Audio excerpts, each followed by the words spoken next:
When you were playing that record, what were you thinking?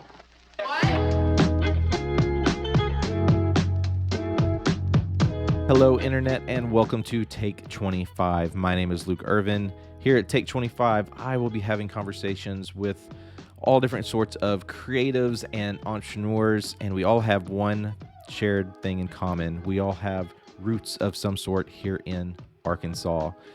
Now, before we get to this episode, I'd like to ask if you are watching this on YouTube, please be sure to subscribe and hit the like button. That's going to help with the algorithm and get this show out there. If you are listening to this on a podcast, be sure to leave a review as well. That would be greatly appreciated. And be sure to follow or subscribe so you can keep up with the latest episodes. Now, today's episode, I am joined with my friend Shelby Matussak, and we are talking about his company, Dead Lemon Games. We'll specifically talk about the board game that he has created. This is a zombie game. We actually had this conversation before Zack Snyder's Army of the Dead releases on Netflix, so we do talk a little bit about some zombie films, but we primarily focus on his upcoming board game and his campaign. So I really hope you enjoy this episode, and without further ado, please enjoy this conversation with myself and Shelby. I kind of like starting at the beginning, so what I would love to know is kind of growing up, were games a big part of your life? And what kind of, if they were, like, were there any games you kind of were drawn to, or were there other creative things that you did growing up? Yeah, absolutely. This question, I've gotten it a couple times. I've never had to think about it before. And so, the answer is not, I don't think it's what people would expect. And it's definitely not sort of like a really solid, like, board game origins sort of designer story. But growing up, my parents and family, they always wanted us to try to be out of the house and not in front of the TV and in front of games and stuff, so video games. So they would like encourage us to go outside and do things or interact with our siblings, or do something constructive, like make something or do crafts. And actually, like, my older brother, he hung out with him a lot, of course, growing up, and we were always doing stuff together. And we played chess. Actually, the first game I sort of got introduced to was chess, even as a kid. And which is kind of an odd, because that's not normally like the first sort of introduction game for a kid. But I would play chess with my older brother, and like, of course, he would beat me all the time, but that was fine, because it like helped drive me and helped like sort of inspire me to play more and to do better at it. I grew up with chess as well. My dad was huge on chess, and that's always fun when I go back to visit, because they turn like the little kind of like entry room into our house is like full of various chess boards. And so we growing cool. up, like, are they hanging up on the wall? he's got some, like, he's got I think he's got one that actually, it's like I don't even know the three-dimensional or whatever, but yeah, it hangs on the wall so you could play vertically. But then he's just got various ones that are just kind of like on like a little coffee table or something like that. So that's something I've never invested in, but I've always wanted, was just a really nice chessboard to kind of carry down and play with kids when they get older. Yeah, I definitely had points when I was younger where I imagined myself as an old man, that old man in the movie that goes to the park and sets up the chessboard, and his buddy comes, and they drink coffee and BS and and play chess in the park. I definitely could see myself being that. But these days, of course, now that I know about so much more about the world of games and about what else is all out there, I definitely wouldn't be grabbing chess as the first pick to go out and play. There's a lot of other things I'd rather play that I enjoy more. So nice. Well, we'll dive into that. Like, what's something out right now that you're enjoying? Right now, newer board games that I've been diving into. I kind of go through like swings where I have like mechanics that are particularly appealing to me. And right now, I really love games that involve dice. Like, I love dice chunking right now, and also a mechanic that's known as it's like deck building, but it's like bag building. So it's deck building and bag building, where essentially you are like, creating your own systems or engine building based off of like collecting cards or collecting dice, and then using those sort of as your resources to accomplish tasks in the game. So right now, I've enjoyed Cubitos, which is sort of like a race game that uses like a bag building mechanism using dice, which is really neat. And then I've been playing another game called Dice Settlers a lot lately, which is similar. Had my first play on Wingspan the other night, which was a really good time. It's a great game, of course. And let me see. Oh, I recently got Great Western Trail, which is a heavier game, a heavier engine builder, deck builder, worker placement. It's got a combination of a lot of different good things going on. And that's I've thoroughly enjoyed that too. So I'm playing a lot of those more heavily weighted stuff, longer play times, but I've been enjoying them a lot. So. Oh wow, the first game you mentioned, I have heard of that one. The other ones I have not. Like when it comes to board games, I am out of the loop. I'm like almost reverse on things. Like I grew up with some board games. It was card games that I didn't grow up in. So I didn't start learning some of those traditional games like spades, hearts until I got to college. So I grew up with like some of the classics like Candyland, Shoots and Ladders, like all of those. But the board games now are just, they really fascinated me. I've tried to dive into some, but I need to spend more time. So that's really cool. So we'll dive into your game soon, but let's go into I guess the very start of it. So what led you to want to create the game? Was there any one specific moment, or was it through like the discovery of games and starting learning all of these different game mechanics? Like what was that process like?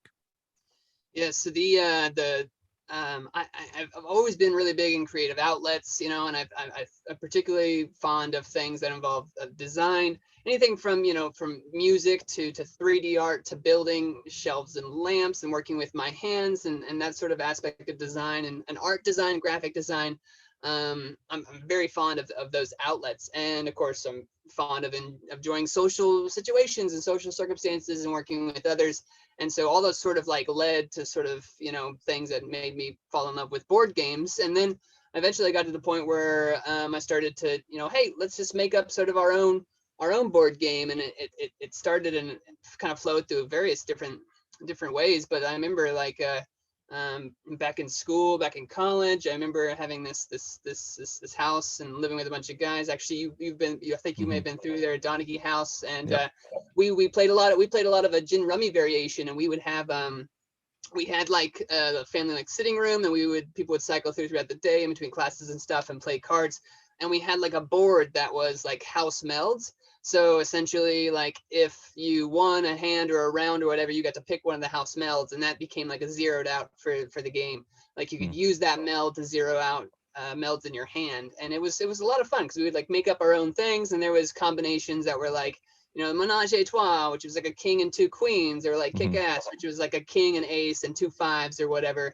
And that was sort of like a fun exercise and fun like sort of introduction to where I started to like enjoy designing some game things. And then I was just trying to design all sorts of stuff using decks of cards, and then taking some of my favorite games and just recreating them in different themes. I remember I made my own like Munchkin deck. Munchkin is a really popular it's been around for a while card game. And I made my own Munchkin game that utilized was themed after Quentin Tarantino, so it was this Quentin Tarantino themed Munchkin deck, and that was a lot of fun. It played out really well. It wasn't until like I developed like sort of like full sort of substance in game. I was working, doing some graphic design work in Fayetteville, and I had access to, of course, graphic design programs and printers and stuff like that, and built this game called Pabst Caps. And it essentially just utilized the bottle caps from Pabst Blue Ribbon bottles, because they have the cards, basically the symbol, the soot and the number on the bottom of the caps. And I created this game that utilized those and built a board that was similar to Scrabble, in which you could like stack up and make melds, like card melds on the board, and you could like stack up and play on other people's melds and sort of create these different scoring combinations. And it worked out really well. It was a lot of fun, but of course it was centered around an IP, through Pabst. I couldn't necessarily do anything with that. I actually spent a good amount of time in communication with them to try to get it worked out and to try to do something with it. to no avail. They weren't really like feeling it and probably thought it was silly. I don't know. I guess I may have not talked to the right people, but nothing ended up happening with that game. But kind of fast forward to the game that I'm launching now, and sort of like launching it under this company that I formed early last year during the height of the pandemic. It all kind of stemmed out actually a lot out of the pandemic. I was misplaced because of being indefinitely laid off from work, and I usually am up in Alaska and working in the summertime, and everything was sort of hitting the fan, and things were kind of really weird and uncertain. Found myself back kind of like here in North Little Rock, and had all this time on my hands, not being being out of work and all the uncertainty of what was going on in the world, and I was trying to occupy myself to keep from getting depressed or getting anxiety. And so I focused on my creative outlets, and I focused on music and art, and then I had this design for this board game sort of on the back burner that I had scribbles and books and stuff sort of written around for a while, hadn't touched, and I was like, maybe I'll dive into this with my newfound time and this excess energy and effort. And so I started to work on the game, and I built a prototype, hand built a prototype, writing on little index cards and pieces of paper and cutting it all out, built the board and everything just on paper and poster boards, and started playing it with friends and testing it out. And it was coming along well, and it was playing well, and it got to the point where I was like, okay, well, I've got this thing and all this time, and maybe I can do something with it. Maybe I'll try to put it out in the world. And with that, with a board game, a lot of people, of course, have no idea like how the process works for getting a board game in the world, but it works a lot like a book. You can essentially you can pitch it to publishers, like publishing companies that can pick up the game, and there are pros and cons to doing it that way. The other way to do it is to self-publish it. And when you self-publish it, you essentially have to form a company under which, a massive umbrella that you have to use to basically do all the work yourself as a company and organization to launch the product and publish it yourself. And that's not what I wanted to do at all. And I was going to pitch it to publishers and try my luck at that. But I had some good friends that played it. One in particular, who is now also a partner in my organization, Mr. Scott Forbush, which you also know. I believe you know. He also owns a coffee shop there, Round Mountain Coffee in Conway. And we played it a few times, and he was super supportive and very encouraging, and he really drove me to sort of lean towards trying to do it myself, because I didn't want to. And he was like, anytime I would bring something up and be like, oh, I really don't know if I can do that. I don't have the knowledge or the energy, or I don't think I can do that. He was always like, yes, you can. No, you can do it. I know you. Like, you have the drive. I believe in you. And I was like, but there's so much art that needs to be done. And he was like, you can do that too. You're talented. You can do art. And I was like, So I spent a couple of weeks really thinking about it and diving into and researching what it would take, what it actually would take.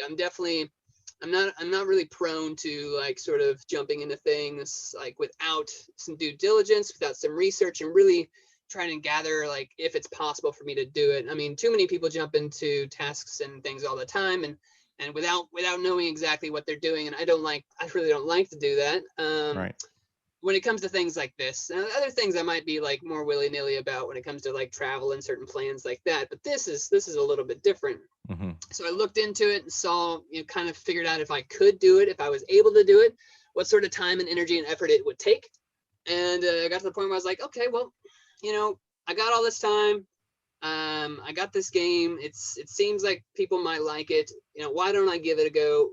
Why don't I give it a full honest shot? And of course, that's another one of the things that I'm prone to in my values is if I'm giving something a shot, or I'm trying something, I throw myself in 110% and do absolutely can in my power and my ability and what I have to try to make it work. And so that led to me forming the company, Dead Lemon Games, which was formed actually back in August. And I have my partner Scott Forbush, who helps out with a lot of things on that. And then I've just been working diligently on getting this game as prepared and ready as possible. And now here we are, and here soon I'll be launching it. It'll be launching June 7th on Kickstarter. And crowdfunding is the route I plan to go, because obviously as a first-time creator, a small indie startup and grassroots startup, I don't have a lot of resources, especially a lot of investors or a lot of money to outright pay for a print run. But also using the Kickstarter model is really great to sort of build a fan base and an audience.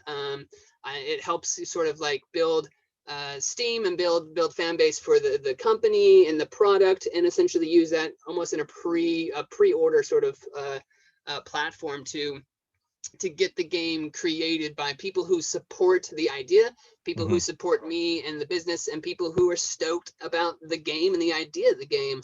And that seemed like the most logical route for me to go with it, being in the situation I was in. And so here I am, and here soon we'll see what happens with it. Hopefully it'll be funded, and we'll move on from there, and my life will become more stressful. We'll see.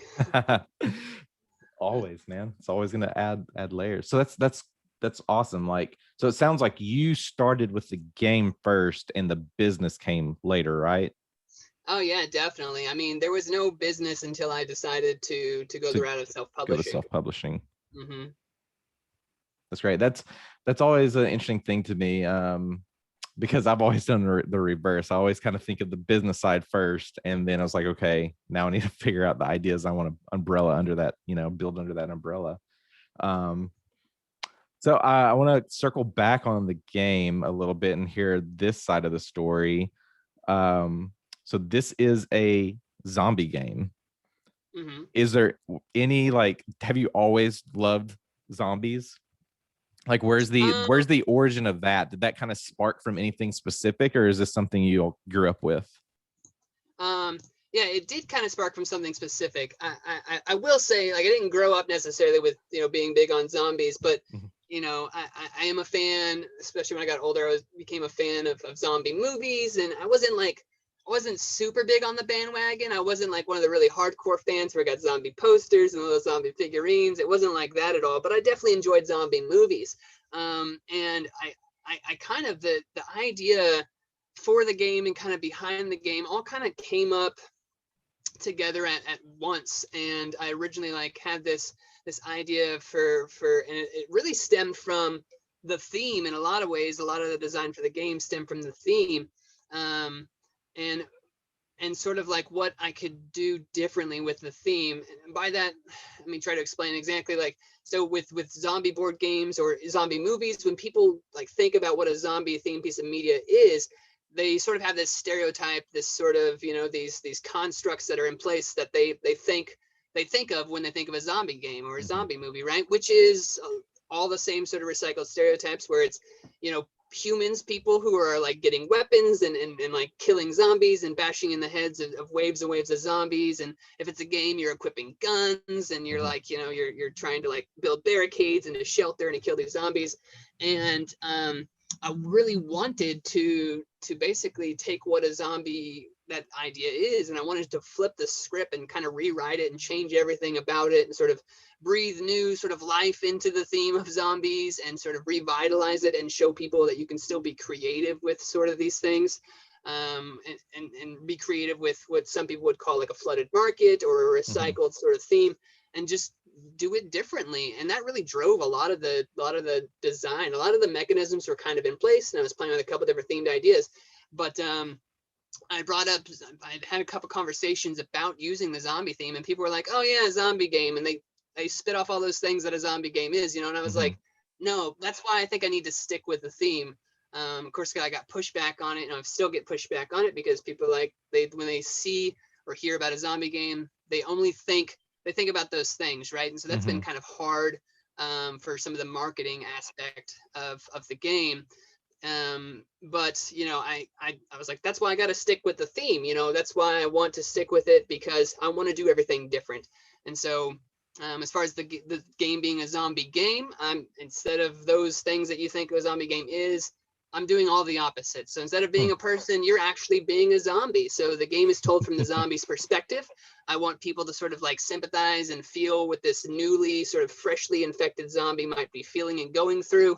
It's not sort of like the staggering, mindless sort of zombie that you might think of. They're sort of, you're in their eyes and from their perspective. So they're confused. They're still sort of sentient. They still have thoughts and feelings almost, but they don't know how to interact with them. They don't know what to do with them.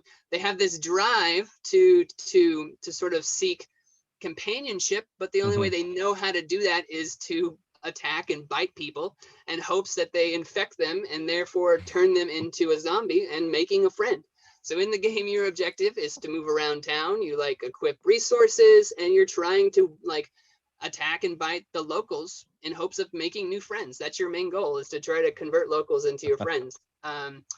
And yeah, I wanted to, take all those things and just totally flip the script. And so, I'm doing things like not focusing. There's not a lot of focus on gore or violence. I'm focusing on like light humor themes, more cartoony aspects, humor, using a lot of humor.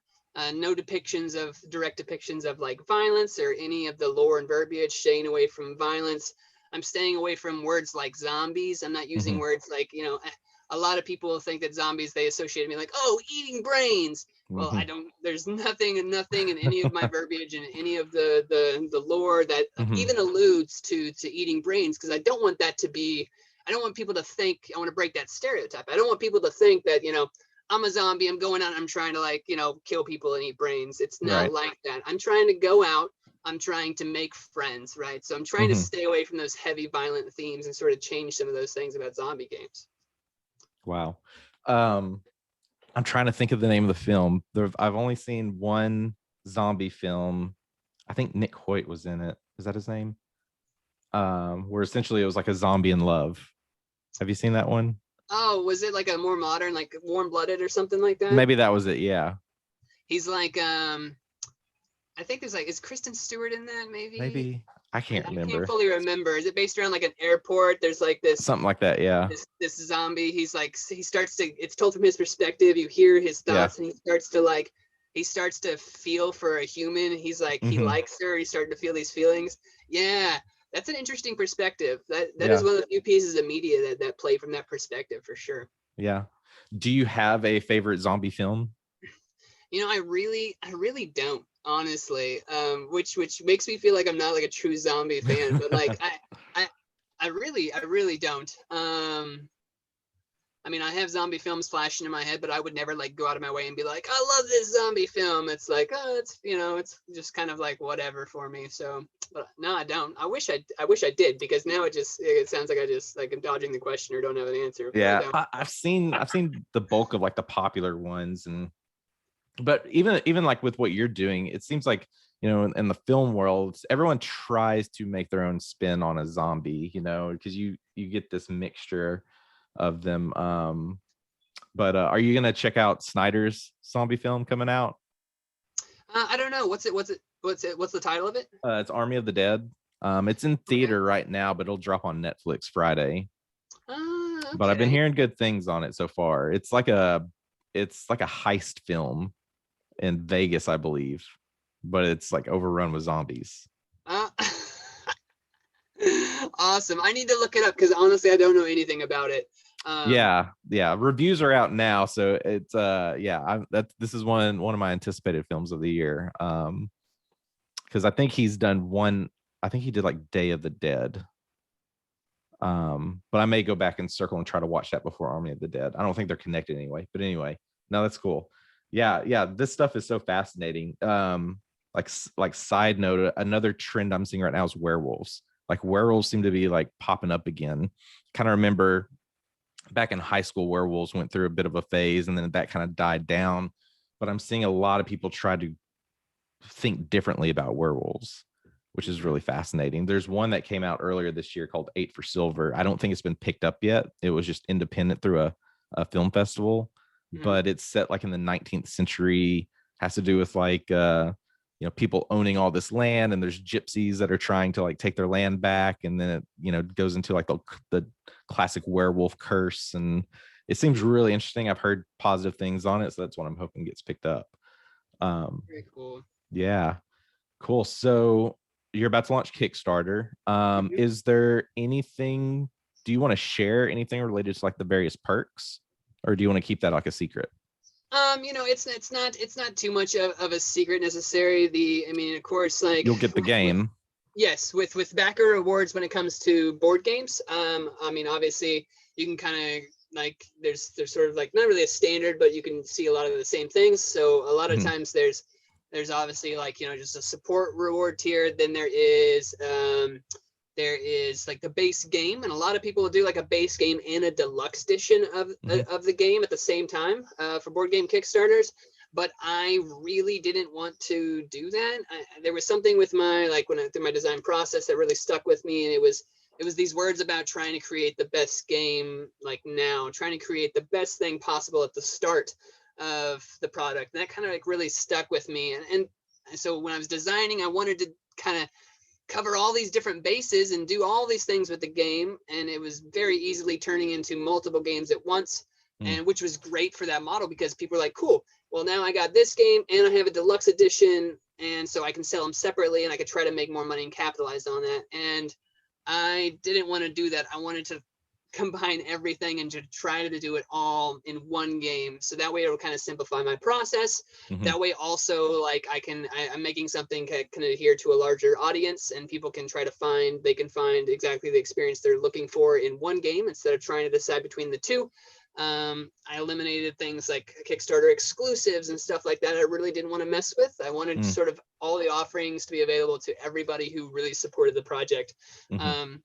So the base game is just one base game. That's the only reward tier for the game necessarily. That includes, all the stretch goals and a lot of content that comes along with excess funding if that happens. Other reward tiers include a reward tier for buying 3 games. So with a discount price, like $5 off each copy. If you buy 3 games, they ought to be shipped to the same place.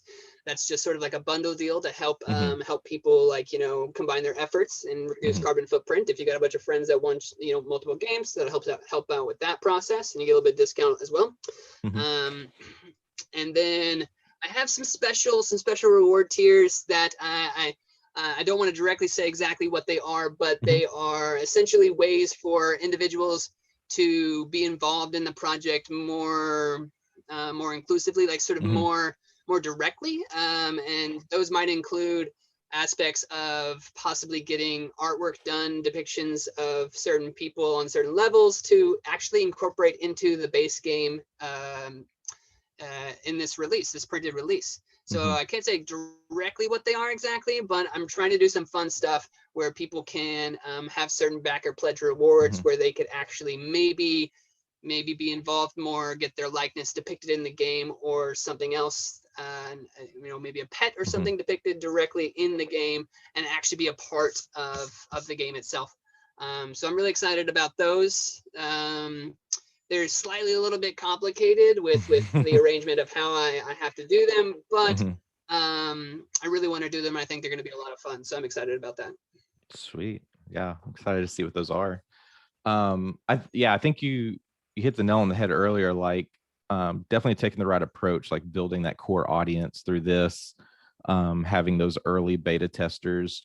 Are you going to do any special events at any of the various game stores? Usually it's they may be at the comic shops locally. I know a few here locally, but are you doing anything with like Game Goblins or any of those stores? Yeah, I'm definitely trying to. I've been doing some stuff with Game Goblins. It's mostly it hasn't been necessarily direct association with working with them, but they have, of course, talked to me and allowed me to sort of do my own thing back in their space under certain parameters. So I've done several play tests there, sort of on my own accord. I've tried multiple times to reach out to somebody at Game Goblins to arrange something more in collaborative efforts. I would love to try to do some local launch parties. I would love to do a launch party at Game Goblins if they'd be interested. But I have not gotten any positive feedback or any communication back on those efforts. So unfortunately, there hasn't been anything locked down for that. I'm also in talks with certain people in Conway to try to do a launch event as well. These will, of course, happen in the first couple of days after the campaign. So campaign launches June 7th, which is like a Monday. So that first week, I would love to try to have a couple launch parties, one in Little Rock, one in Conway, possibly one in Fayetteville. Things are really not locked down as far as those events. It's definitely something I'm trying to do. We're definitely looking forward to possibly doing a launch party at Scott's shop at Round Mountain Coffee one evening after hours or something, mayhaps. We're also in talks with a studio in downtown Conway. We're working with them and possibly doing an event there. But like I said, these are all just talks right now. Would love to try to get these things done, but nothing has been locked in, unfortunately. Gotcha. Well, hopefully someone will listen to this and can help you out. That's the goal. Yeah, I'd love to. Launch party would be fun with this, I think. Sure. Cool. So a couple more questions. And you may have touched on this earlier, but one thing I like to do with this show is definitely help people that kind of like have interest in creative projects. So like, what are like some big learning moments through the process of going, whether it's like creating a game or going through like a campaign, like what were like some big gotcha moments that you learned from that you think would help others? Yeah, I mean, as a first-time creator and first time doing all this stuff, especially on the business side of aspects, I've had to learn everything as I go. And kind of being a one-man show, there's been a number of challenges and a lot of unforeseen things, but also I was sort of in a way prepared for all the unforeseenness because I knew that I'd be encountering these things. So, I mean, I'm definitely one to do my best and to try to, like, if I come up with a problem, of course, luckily I have the internet and people have the internet, so you can hop on and try to find solutions and try to find best practices to help get you through those moments. But I mean, I have them all the time. I have them on a daily basis trying to do all this stuff. And I mean, taking on this campaign, taking on building this company and launching this product has been more work than I've ever done in my entire life. I mean, and working from home, it's almost like, and being my own boss and working from home, it's almost like I work more because of that. Like here I am, I'm in my home and I'm at my desk right now. So I can like wake up and start work at 8 a.m. and I could not finish until midnight if I, and there were definitely weeks where I would go through just working all day long to try to pump out, artwork or try to get stuff done. A lot of that is sort of relaxed on some levels, but the stress is still all there because I feel like I'm missing a bunch of stuff that I should be doing. But I will say there's definitely two main things I want to bring up as far as some big learning moments. One of the biggest things that I've had to it's been a little bit of a challenge and I worked through it. It definitely caught me off guard is when with what I'm doing and with building an online audience and launching a product almost strictly through e-commerce, through the internet and digital marketing. I have to put out progress shots. I have to put out like stuff about art. I have to put out things about design, and I need to like engage with my audience and build these relationships with other people, other creators. And it's good for me to get input. It's good for me to get advice and to get feedback on all these things. It helps build that audience, helps build hype, and also helps me as a creator sort of learn best practices and wrongs and rights. And so putting stuff out there in the world, when I first started to do this, I would, if I had a design or something or a piece of art and was like, hey, world, check this out. This is something like, how do you guys feel about it? Taking feedback and taking it constructively was kind of hard for me at the beginning, just because I wasn't used to it. And so it was really dismantling and sort of disheartening at the beginning of that process, throwing something out there and being really vulnerable and being like, hey, world, like, how do you feel about this? And just getting an onslaught of criticisms and feedback, but they're opinions, and a lot of them are really helpful. And sometimes, certain ones I can listen to more than others and take with a grain of salt. But learning how to like take that criticism and accept it, and be learning also how to respond to it in a constructive way, in a positive way, rather than to like take offense or come back defensively. That process, like, was really kind of rough at the beginning, just because I'd never really been a part of it before. And at least not on that level, it's like, who are these strangers? How can they like judge this? But it was like, that's just a part of it. And like, you're never going to please everybody. And, people are allowed their opinions and their feedback on whatever it is. I could put out a piece of art or something and be like, hey, how do you guys feel about this? And you get one person to say, well, I like this. And the next person says, I hate that. The next person says, I really like this aspect of it. And then like, two people after that, they're both like, I really dislike this. And it's like, well, I mean, half the people like whatever that is and half the people don't. So I don't know who to listen to. So it's just like, sometimes you just listen, you take what you can constructively, and you try to take it as non-defensively and as with a grain of salt as much as possible. The other main thing was that, really caught me off guard, I think, in some ways, was the business side of what I've been doing. The amount of like, registering and paperwork and sort of important, really important sort of like, like I think about it in terms of like adulting, like the highest sort of form of adulting, where you have all these extra sort of responsibilities, and just like filling out a form can have so much weight or responsibility in what you're doing and your actions.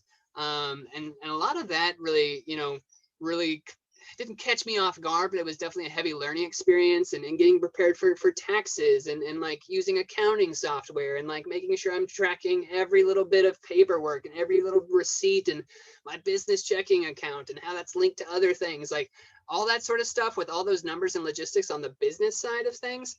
Don't underestimate that. Like, don't also, like, if you're confused on some of those aspects, like confused about some of that paperwork, do not just like, try to like, kind of haphazardly go through it to get it done. Make sure you're doing it right. Reach out to people that may have advice. Reach out to your friend network. Reach out to your friends and family, your resource network, the people that that are in those areas, and ask them for help, because maybe you don't have the money like me to have professional services take care of these things for you.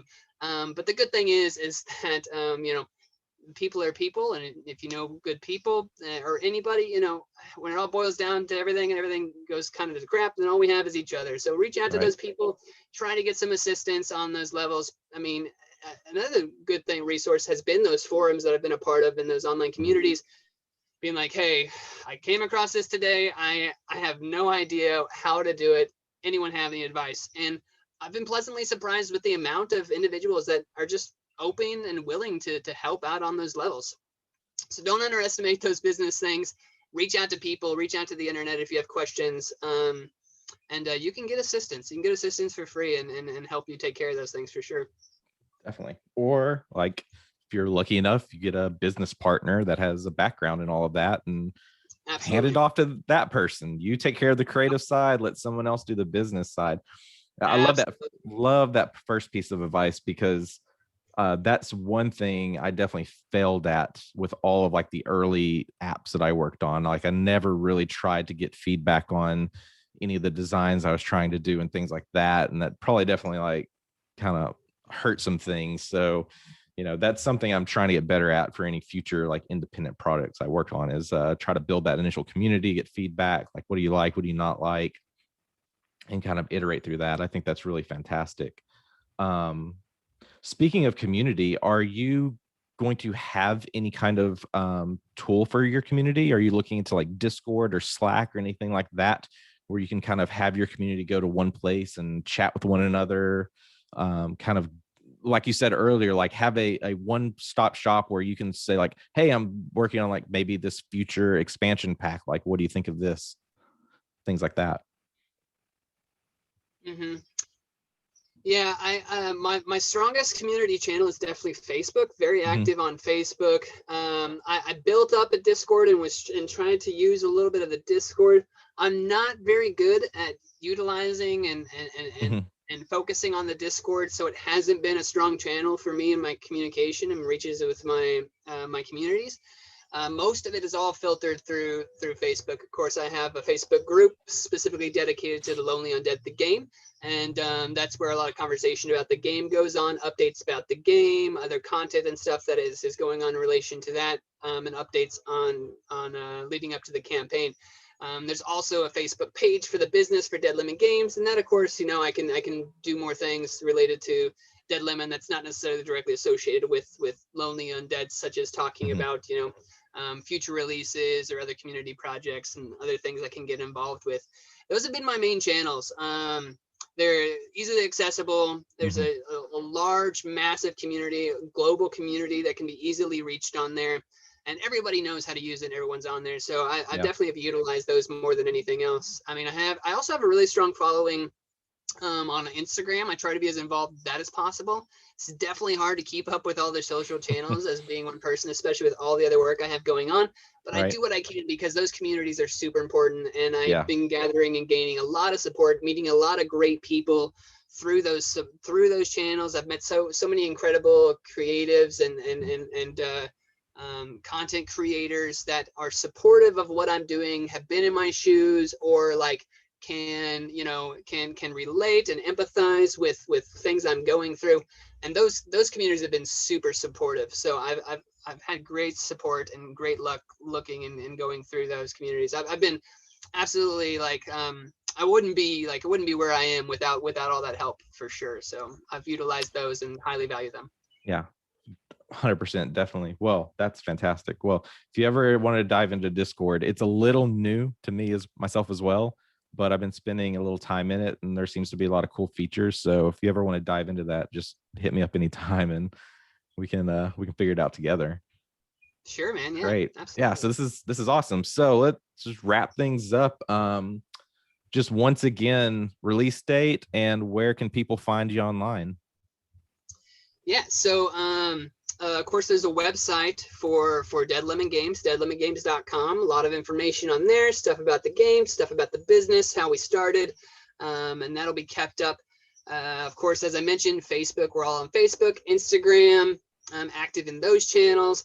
And then the game, Lonely Undead, man, it'll be launching on Kickstarter June 7th. And that campaign will run for 29 days throughout June, ending around, I believe, the 6th, or maybe 6th of July or something like that. I definitely go to Kickstarter and find us on there. You know, you can follow on the pre-launch. Of course, the pre-launch page is already up. You can click that notify me on launch button to get notifications on when we do launch, to keep up with the campaign. And we'd love to have your support and love to have you on board. We want as many people involved as possible to help bring Lonely Undead, the dream, to become a reality. And so please come check us out, and we hope to have you on board. Awesome. Wonderful. And I guess if you know this information, to wrap this up, once your campaign ends, do you know initially what that process is going to be like right after, just so people would know? Yeah, absolutely, and that's a great question too, because not everyone is completely familiar with what Kickstarter is and the Kickstarter model, and I think that's another important aspect of sort of doing a startup and trying to run crowdfunding is getting people educated on what Kickstarter is. It's really simple to set up and to get onto Kickstarter, but a lot of people who are first-time Kickstarters may not understand exactly. Like, they may think they're buying the game, and some people think, okay, well, I pledged, I bought the game, I'll get it in a couple weeks. That is not at all what this process is like, because these individuals that are backing are supporting making the project a reality, which means that there's going to be a lot of development and a lot of lengthy timeline things that are going to happen after that funding goal is hit. Just a sort of quick synopsis of what that picture looks like. Of course, obviously, there is finalization of additional content that may have come out during the Kickstarter, changes during the Kickstarter that may have come out. All those have to be finalized. Artwork, components, all that information has to be finalized with the manufacturer. That could take several months.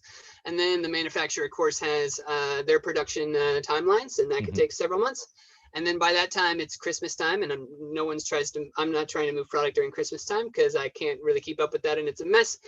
And then hoping, I set a very comfortable timeline to try to get backers the game in 11 months time. Basically, by the a full calendar comes back around to June when the campaign started, people should have their games. That is a very comfortable space to try to deliver it to the backers. Obviously, we're shooting for a lot shorter window than that. Normal timeline is more looking towards February. But one thing about this, especially being a first-time creator, is I'm trying to, of course, under promise and over deliver. I don't want any mistakes to sort of throw people off, especially as I'm trying to build up this audience and build trust within people. I don't want to have problems that I know can possibly come up and cause delays and have to tell people, hey, I know I told you it was going to be there in February, but it looks like it's going to be 2 months after that. I'd rather say, hey, I'm shooting for June. But like, if it comes February and we're ahead, we're on schedule, we're ahead of schedule, I can say, hey, check it out. You're going to get it 4 months earlier. You're going to get it 3 months earlier. That's what I want to do for people. No surprises, Yeah, that's great. That's the best approach for sure. So yeah, everyone, let's go support Lonely Undead. If you're familiar with Kickstarter, then you're probably going to know the process. If you're new to it, just know that you got to be patient. You're gonna have to wait a little while, but it's all about backing the company, backing the project. So I will drop all the links below, so that way people can go check it out. And thanks so much, man. This was fun. Yeah, it was a blast. Thanks so much for having me on, man. I wish you the best with your new endeavor here. So take 25, right? Yeah, take 25. Yep. Yeah. Yep. So good things to come. All right. Thank you so much for watching or listening to this episode of my conversation with Shelby. I really hope you enjoyed it. Any of the links that we talk about will be in the show notes or the description. So I do ask that you please go follow Shelby, also follow myself on our socials, but more importantly, go help support Shelby's game. Go to his Kickstarter campaign and check out all the information there. Thank you so much again. If you made it this far, I'd love to know, did you watch this on YouTube or did you listen to this on a podcasting platform? I'd love to know. Please reach out. I'd love to engage with this audience. Thank you so much again for watching. We'll see you next time. In 2010, thought I was doing something. And now I'm rapping with a crew or something. I guess the track don't really stick unless he's gluing something. And I never fit the shoe until I do or something. Yo, bracing myself like teeth.